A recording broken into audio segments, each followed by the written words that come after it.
Vote బ్యాంకుగానే Chandrababu సామాజిక వర్గాలను వాడుకున్నారని ఆరోపించారు వైఎస్ఆర్సీపీ నేతలు. పెనమలూరు సామాజిక సాధికార బస్సు యాత్ర ముగింపు సభలో మాట్లాడిన నేతలు మళ్లీ రాష్ట్రంలో సామాజిక వర్గాలు తలెత్తుకుని తిరగాలంటే వచ్చే ఎన్నికల్లోనూ జగనన్నే సీఎంగా చేసుకోవాలని ప్రజలను కోరారు. అబద్ధపు హామీలతో వస్తున్న చంద్రబాబుకి గట్టిగా బుద్ధి చెప్పేలా భారీ మెజారిటీతో వైసీపీని గెలిపించాలని ప్రజలకు విజ్ఞప్తి చేశారు వైఎస్ఆర్సీపీ నేతలు.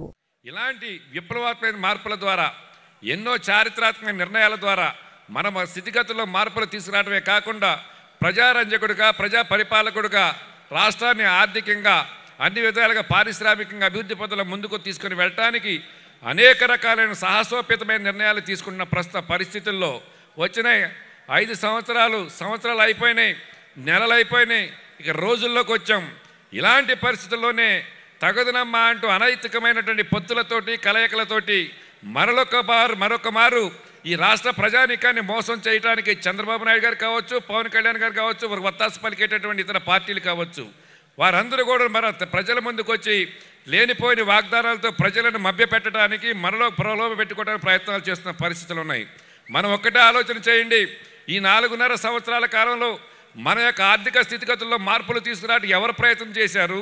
మనం రాజకీయంగా తలెత్తుకు తిరగడానికి ఎవరి నిర్ణయాల ద్వారా ఈరోజు ఇంతమంది అనేక రకాలైన బీసీ, ఎస్సీ, మైనార్టీ సామాజిక వర్గాల వారు ఈ వేదిక మీద కూర్చొని మాట్లాడగలుగుతున్నారంటే దానికి ప్రధాన కారణం మన రాష్ట్ర ముఖ్యమంత్రి శ్రీ వైఎస్ జగన్మోహన్ రెడ్డి గారు తీసుకున్నటువంటి నిర్ణయాల యొక్క ప్రతిఫలమే అని చెప్పి మీరందరూ గుర్తించి ఆ గుర్తింపులో భాగంగానే రేపు 24లో జరిగేటటువంటి మళ్ళా సార్వత్రిక ఎన్నికల్లో రెండో పర్యాయం జగన్మోహన్ రెడ్డి గారి నాయకత్వంలోనే మరలా ఈ రాష్ట్ర ముఖ్యమంత్రిగా వారే రావాలి.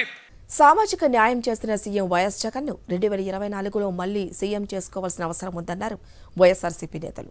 రాయచోటిలో జరిగిన సామాజిక సాధికార బస్సు యాత్రలో మాట్లాడుతూ 175 సీట్లలోనూ వైసీపీనే గెలిపించాలని కోరారు. 14 ఏళ్లు సీఎంగా ఉన్న చంద్రబాబు బీసీలకు ఏం చేశాడో చెప్పాలని డిమాండ్ చేశారు.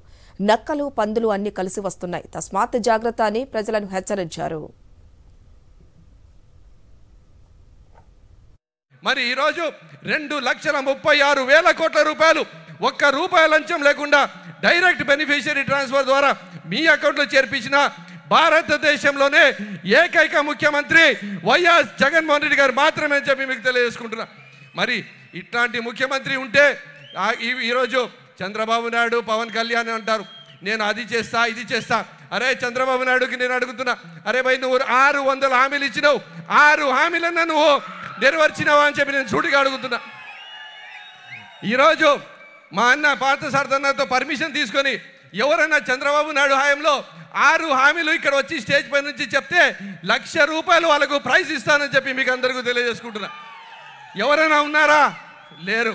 కానీ అదే జగన్మోహన్ రెడ్డి గారి నాయకత్వంలో ఈరోజు దాదాపు 25 సంక్షేమ పథకాలు చెప్పమంటే ప్రతి ఒక్క అక్క చెల్లమ్మ నుంచి చిన్న పసివాడు కూడా వచ్చి చెప్పగలిగే పరిస్థితి ఉంది.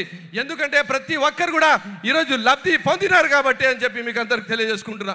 అలాగే మేమందరము ఇంతకుముందు గత 5 సంవత్సరాల్లో మా మైనార్టీస్కి అయితే ఒక ఎమ్మెల్యే లేరు, ఒక ఎమ్మెల్సీ లేరు, ఒక మంత్రి పదవి లేదు.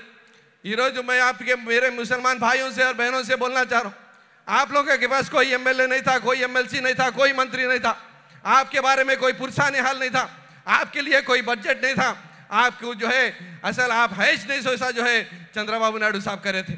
मगर आज 4 एमएलए, 4 एमएलसी, एक डिप्यूटी सीएम, एक जो है मंडली में वाइस चेयरमैन आज माइनॉरिटीज में अगर है तो वो सिर्फ వైఎస్ జగన్మోహన్ రెడ్డి साहब के पास है.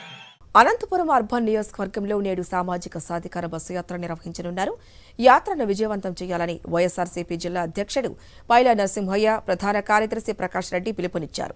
సీఎం వైఎస్ జగన్మోహన్ రెడ్డి ముఖ్యమంత్రి అయ్యాక ఏపీలో నిజమైన సామాజిక విప్లవం వచ్చిందన్నారు.